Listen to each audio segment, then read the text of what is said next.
የኢራን ጠቅላይ መሪ አያቶላ አሊ ኻሜኒ ግድያን ተከትሎ ኢራን በቀላሉ ከእስራኤልና አሜሪካ ጋር እያደረገችው ላለችው ጦርነት እጅ እንደማትሰጥ ማረጋገጫ ከሆኗት ቁልፍ የደህንነት ሰዎቿ መካከል ዋነኛው መሆናቸው ይነገርላቸዋል። አስተዋይና ብልህ ናቸው። በፖለቲካዊ እውቀታቸውና ለኢራን ሉዓላዊነት በሚከፍሉት ዋጋ የኢራኑ ኬኔዲ በመባልም ይታወቃሉ።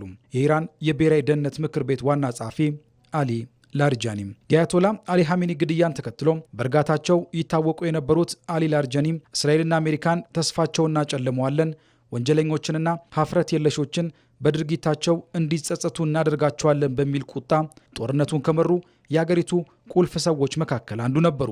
ለዚህም ነው የኚህ ሰው መገደል በጦርነቱ ውስጥ ሊያመጣ የሚችለው አዲስ ነገር ይኖራል በሚል የብዙዎችን ትኩረት የሳበው። ግድያውን ተከትሎም የእስራኤል ጠቅላይ ሚኒስትር ቤንያሚን ኔታንያሁ ለኢራን ዜጎች የሪቮሉሽነሪ ጋርዱን አለቃ ትልቁን ወንበዴ ገድለነዋል፣ ለኢራናውያንም የአገሪቱን ስርዓት በእጃቸው እንዲገረስሱ ተጨማሪ ድል ሰጥተናቸዋል ሲሉ በሰጡት መግለጫ ላይ ያሳወቁት። በተቃራኒው ኢራን ደግሞ ዛሬም ሉዓላዊነቴን አስጠብቃለሁ የሚለው አቋሟ እንደጸና ነው። ለዚህ ደግሞ ምላሿ ግለሰቦች ላይ የተመሰረተ ስርዓት አልገነባሁም የሚል ነው። የአሊ ላርጃኒ ግድያ ይፋ መሆኑን ተከትሎ ከአልጀዚራ ጋር ቆይታ ያደረጉት የኢራኑ የውጭ ጉዳይ ሚኒስትር አባስ አራግቺ አሜሪካኖችና እስራኤሎች ያልገባቸው ይህ ነው ሲሉም ምላሻቸውን ሰጥተዋል። የአንድ ሰው መኖርም ሆነ መቅረት የሚፈጥረው ነገር የለም ያሉት ሚኒስትሩም እርግጥ ግለሰቦች የሚኖራቸው አበርክቶ ባይናቅም የገነባ ነው ግን ካለት የጠነከረም የፖለቲካ ስርዓት ነው ብለዋል።